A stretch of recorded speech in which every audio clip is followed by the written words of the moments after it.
Hey everybody, Dave Whitmarsh, Whitmarsh Consulting Group.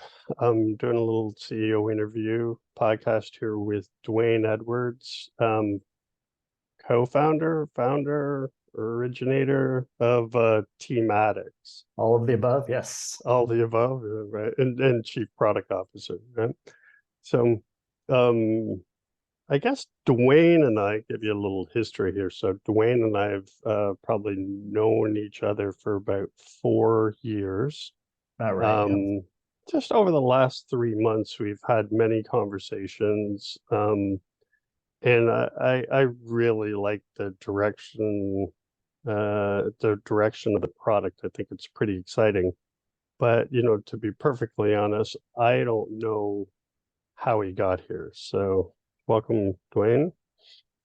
Thank you. It's good to be here. Yeah. So the first question I always like is, how did you find yourself in the human capital space?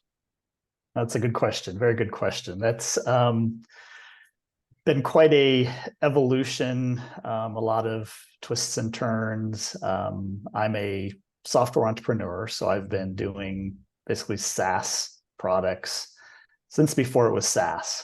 So my first online software company, SaaS company, we started back in the late 90s. So it's been, yikes, like 25-ish years. And done a variety of startups, had some successes in those. And I guess it was about 6, 7 years ago, after wrapping up one of those startups through an acquisition, I was really looking to kind of go in a different direction, just try something new. And with my co-founder, we started working on kind of the genesis idea around Teamatics, which was trying to help teams work a little more effectively together. And we were looking at kind of a variety of ways to do that. We're trying to really kind of solve some of the challenges where you have like people who you think should be working really well together, but kind of in reality, it doesn't go as well as you think. And so we're doing some things around personalities and who has conflict with other people and who could support others. And so that's kind of where Teamatics started. What we found was we had an assess. Yeah, go ahead.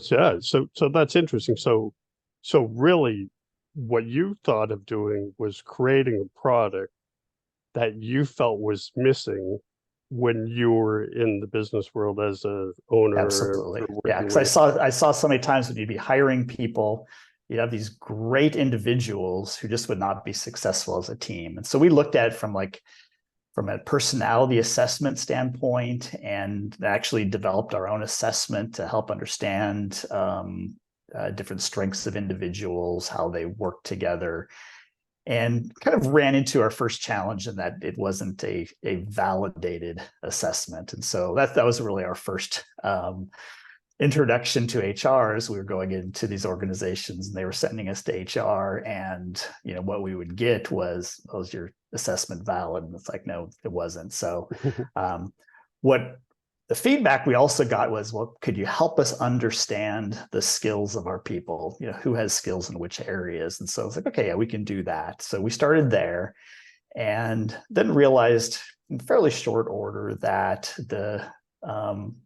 us just kind of taking the skills, like kind of capturing the skills from each individual, wasn't doing much for those people. So we wanted to kind of give back in some way. And so this is where we started to be able to start to add some capabilities around career paths and developing those skills. And so, through evolution, we've come, quite a ways in working with customers closely. And that's kind of one of my chief roles, is just to make sure that I'm, keeping my finger on the pulse of what the customer is doing. And that's really, over the last couple of years, has driven a lot in what Teamatics is today, because we started to see our customers utilizing Teamatics to do their performance reviews. So we always felt we weren't a performance review solution. Like that's a space that's like really kind of ugly, and we just didn't want to have anything to do with that. No one likes performance reviews. But once we had in our product, the ability for organizations to define expectations around roles, to say, okay, if you're a senior accountant, here's your responsibilities, here's what skill proficiencies are required. People were going in, setting goals, doing things like that. But then they also started doing performance reviews on those. So it's like, it's interesting. So we learned from that, and then I've continued to evolve, with our customers. So it's kind of been a long and journey. even some of your demographics that you go after, like when you first started, you like to work with really small customers. That's right. And I know some time ago you even reached out to me as far as like job description. And I imagine that came because somebody asked you, could you do it, right? So Yeah. so it really, like if I guess if you were to look at all the functionality you have now, what, and I don't want to put you on the spot, but I love putting people on the spot. So what percentage of your current functionality sort of evolved over time based off of customers' usage and feedback? Oh, that's a great question. I would say that, there's always been this marriage of our vision and then the customer feedback. So we've had a vision for where we want to take the product. We have conversations with customers. We're getting insights from them. I think, a good example of this is with the revolution around AI. That's something that, our customers weren't asking us for AI, and as AI within HR had, kind of a bad rap. And so they weren't asking for that. What we saw was part of our vision was an opportunity to say, okay, let's make the process around performance reviews a lot easier. Let's make it better for everybody involved. Okay. So what's the biggest problem? It's like, everyone hates doing them. They're time consuming, they're painful. So it's like, well, how can we solve that? And so then, with the revolution around AI, we saw an opportunity to say, okay, let's take this technology and use it to draft, the best performance reviews you've ever seen. Draft them that are bias free, that are accurate, that are detailed.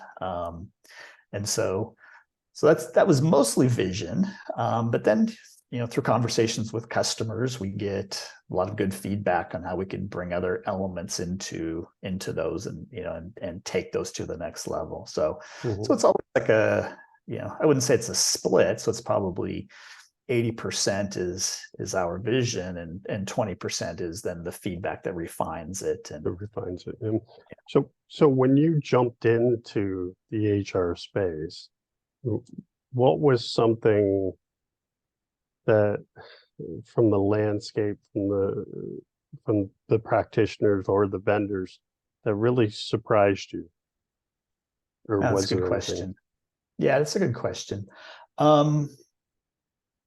I think what probably has been maybe the biggest surprise is the fact that there is so much going on for these individuals who are leading HR organizations. There's so many different challenges that they face that it's difficult to step back and kind of look at it strategically.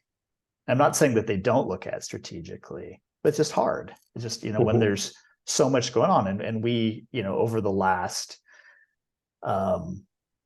obviously in 2020, 2021, you had the pandemic, and so you had like this whole new set of challenges as they were addressing, remote work. They're addressing, time off for employees who, have COVID.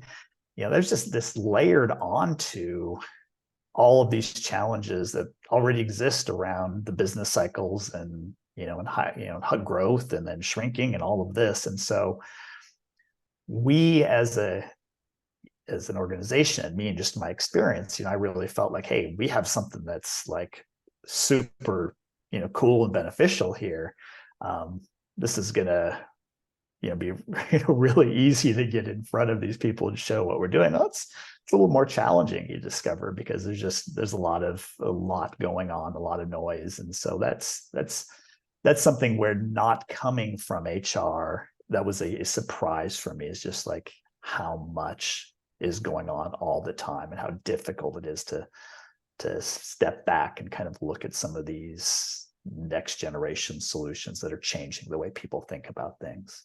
Mm-hmm, mm-hmm. But it's interesting. And so where do you see HR going?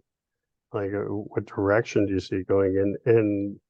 And I'll give you maybe an A/B on this. So in Yeah. general, where do you see it going?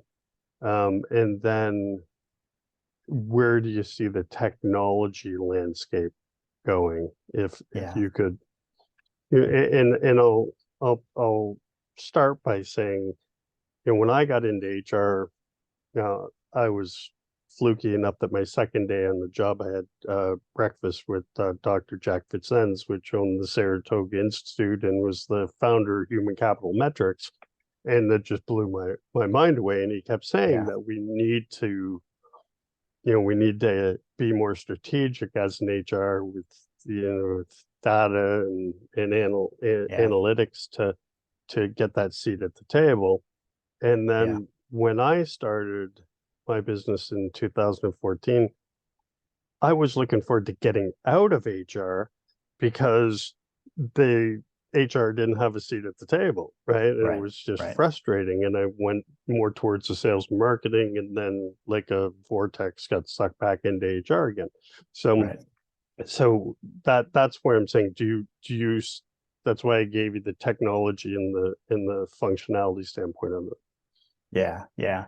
I mean, I think fundamentally, for organizations to be successful, their people need to be successful. Like, it's just, that's, for me, that's just like a no-brainer.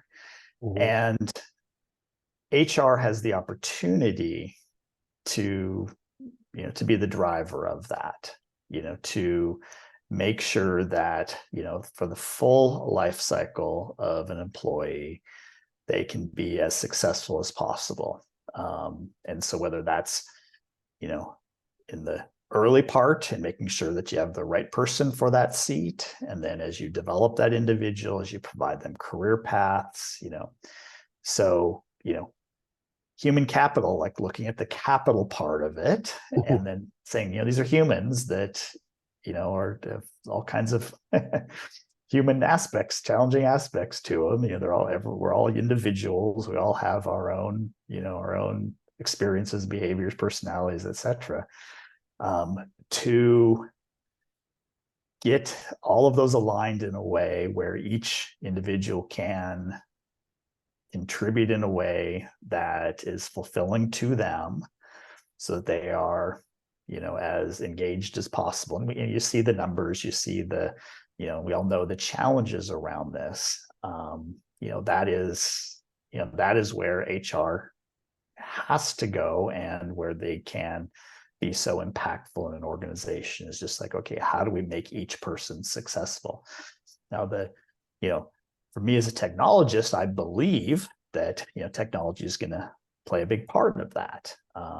And some of the things that we're doing it's rather simple in some ways around that. So just providing individuals like expectations and transparencies around their role, that's something that you don't see that often. People have a job description that they're hired into, but then after that, it's like expectations often go away.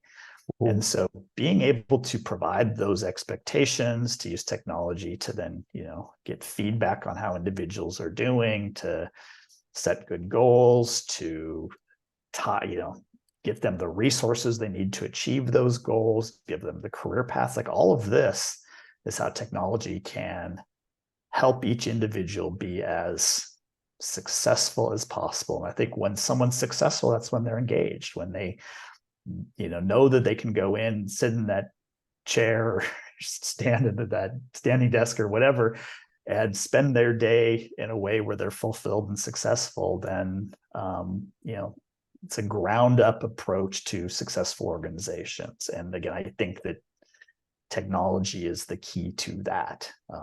Is to Well, it is, and unless you're in incredible communications, but if you look at like um what people need, right? Going right back to Maslow, right? It's they need right, security, they need right, comfort, they right, need reassurance, and you're yeah, not going to do that without technology. Like yeah, if you don't, you could be just blowing sales records like crazy, but if you don't have some form of structure in there, there's always a portion of you that thinks, what's going to happen tomorrow, yeah. That's right? absolutely So, right. That's absolutely right. And it's like you have people on the other side who are successful, who don't see how they can continue to grow their careers, mhm. build their skills. If that's not visible to them, they're going to look elsewhere, right? And so you have organizations who can grow individuals, can make them successful. Well, that's the first step. But if you can't then say the next step for you is here, we're going to allow you to grow from where you are now to here to here to here, so that you can have this opportunity to not just kind of top out, but continue to grow and build your career, then you lose those people. And so it's something that, again, looking at from the organization perspective, I think that's really important, is to provide those paths that allow those individuals to continue to be successful. Yeah, totally. And so, what did you take in school, right? It's weird because you're knowing you're very savvy with the tech, right? And being in the SaaS space, I guess, for a while. I don't know if that came as a part of that, but your understanding of human psyche and that sort of thing, has IO psychologist written all over it too. So what did you take in school? So I love this question. I love this question. I love the fact that you don't know the answer to it, that I get to share this. This is something I recently, like in the last, I know, probably since starting Teamatics, so probably in the last 4 or 5 years, it kind of really dawned on me, like kind of how I've come kind of like full circle. So in school, I did University of Washington. I took a double majored, so I had two majors. So one major was economics, and so that was kind of the data part of me, Mhm. and kind of very logical part of me, etc. Then my second major was psychology, and Mm. so I was a psychology major, and so a double major. And what was interesting for me was, at that time, I had a lot of people, when I said, "Oh, I'm majoring in economics and psychology," would look at me like those two, like, what do they have in common? And to me, it was really obvious. It was like they're kind of like two sides of the same coin or something. They just fit together so well. And what I didn't actually realize at the time, because it wasn't as kind of as well known, but it was actually was happening at other universities, was there was this kind of emerging field of behavioral economics that Mhm. is really a marriage of economics and psychology. And so I was touching on that without knowing it. And so with so then I go through my career in software, and like I said, it wasn't until relatively recently that I kind of realized, wow, it's like I'm really utilizing both of these things that that as a 18, 19, 20-year old were super interesting to me. And I feel very, very lucky to be able to have some areas that I thought as a young person were super interesting. So I majored in them without any kind of expectations around jobs or anything like that. It was just like, it was where my passion was as I was learning, to come back to a place where a lot of those same concepts, the logic that you need in economics and the data, and then the understanding of humans that you get from psychology, it kind of all comes together in what we're doing here at Teamatics.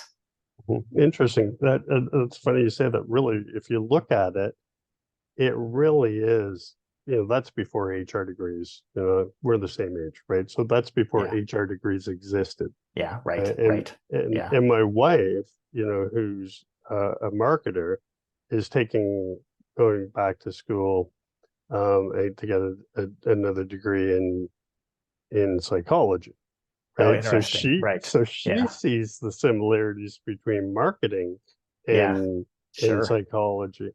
So Sure. yeah, that's awesome. Okay, so by the way, anybody that listen to this, if you're interested at some point, if you take a look in the bios, there'll be links to learn more about Duane and his product, and you can take a couple cruises through some of the videos that will be instructive. So just putting that out there now in case you're wondering.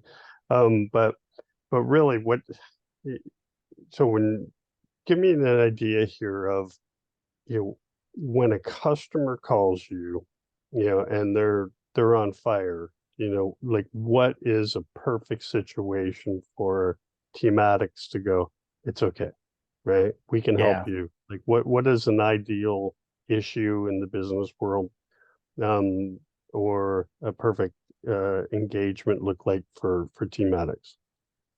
It's a good question. There's kind of a variety of scenarios that I think about. Like when you say on fire, like so we literally have customers where they come to us saying, you know, we just lost a couple of people and we did exit interviews with them, and we learned that we weren't able to provide them career paths, and so we need a solution that is going to be able to show individuals how they can grow their careers within our organization. Okay. That's the kind of on fire scenario.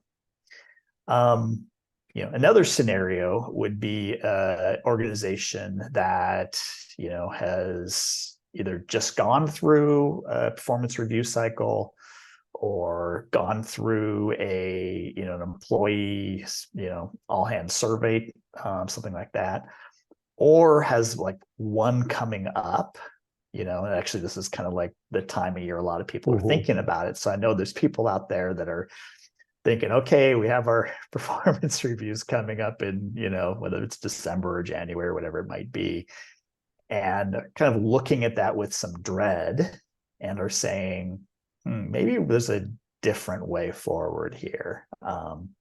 So we can, for example, go in and, in parallel to what someone's doing in their performance review cycle, say, hey, let's take a team and let's just pilot it, so, and like literally here we are in early November, like we can be, 3 weeks from now or 2 weeks from now or later this week, I could have, a team up and running with what they need to, in parallel, go through a different performance review process to do a little bit of an A/B test, to see, okay, how does this compare? What is the experience for the managers? What is the experience for their people?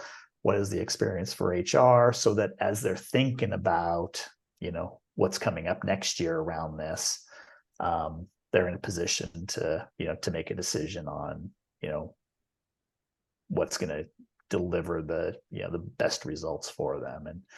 And so those are kind of a couple of scenarios that you'd have. So, a true fire, people leaving, or someone just looking at like, how can we improve what we're doing? Improving. And it seems to me like if we look at the overall demographics of performance management, it I feel like I was on the cutting edge of it, right? Like I used to talk with Lars at Success Factors. Actually, his Yeah. first call I ever had, he told me to F off and he was busy, and then called me back in an hour, right? And we chatted, but and he was like, and and I remember having conversations with people like, you mean performance reviews? And Yeah. he's like, no, performance management. Right. Yeah. And Yeah. there was just, it was right there. So there's a lot of people that have some pretty antiquated processes and things Yeah. that what you said, maybe just like run a parallel, give it a shot, Yeah. see what's new, Yeah. because like nobody wants to do it. Nobody Right. wants to do Exactly. the reviews. So if you can, take some of that AI and help those managers write those reviews, like Right. if that's your number Like, one pushback as a senior HR person. right. Yeah. Yeah. So why not? The investment in doing that, we've made it real simple. We made it super simple. So if you had a team, if you had job descriptions for that team, if you had a skill matrix for that team, we could bring that in and you could start there. If you don't, we could have the AI create that. So if you had a team of project managers, we could just have the AI say, okay, here's what expectations are for project managers in terms of responsibilities, in terms of skill proficiencies. So that's easy. Then it's No. doing some 360 feedback. So you having, at least a few people giving a little bit of feedback for each individual on that, just a simple survey form. Then the AI does essentially the rest. So it's a very small lift to get a team to evaluate something like this and see the results. And we also, the AI will draft the goals. And so as you're coming out of the review, it's going to say, okay, here's what we suggest, for this next period, whether it's for the next quarter, next year, whatever. Here's some goals for them to work on. Here's some ways to achieve these goals. And so it's doing all this heavy lifting. And as I mentioned before, it's doing it in a way where it's reducing, it's more accurate, it's more holistic, it's reducing bias. So Cool. yeah, it's definitely and that, as you look to your point on performance management solutions, it's kind of funny that you mentioned performance reviews versus performance management, because for a while there, we're saying, hey, we're a performance development company. We did not want to be associated with performance management at all, because it has just, no one has good But association. also, Duane, think of when you started, right? Like Right. 4 or 5 years ago. But like there was nothing written about performance management back then that didn't say scrap it, Yeah, absolutely. right? Yeah, So absolutely. So you don't want to have anything to do with it. Yeah. So we're performance development for a bit, but then no one had ever not a lot of people were talking about that. And so, but still, if you look at those solutions from success factors all the way down, it's like, there's not a lot of difference between them. There's not a lot of difference between them. A lot of them around setting goals, cascading goals, stuff like this, little feature differences. We have a really kind of fundamentally different approach. And I think that's what's needed in this space, because, if you have some slightly different features, you're still going to get the same results. You're still going to get, people from top to bottom who are not happy with, especially with the effort that it takes to put into this, right? And so you can't just say, hey, we're going to enhance what we have today. You really kind of need to look at it differently. And that's what we're doing. very cool. Very cool. All right. So how can they get a hold of you? So we're at teamatics.com. And you could, if anybody wanted to reach me directly, it's DS Edwards at teamatics.com. Info at teamatics.com also would find its way to me. But yeah, go to the website, check us out. And like you said, you're going to put my profile on LinkedIn. So anybody feel free to reach out there. That's great. And Yeah, I won't put a happy to direct have a link to conversation. your email because there's scrapers out Yeah, there, but understand. I will put a Understand. couple things that they can go 2 clicks and find it. Right? So, Perfect.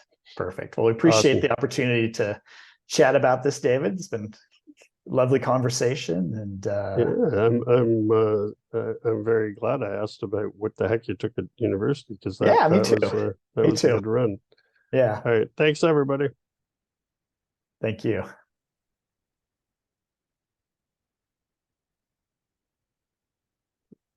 I change the menu? Now I got to edit this. Where's the unrecord? Stop recording. Yeah, I always run into that problem. Oh,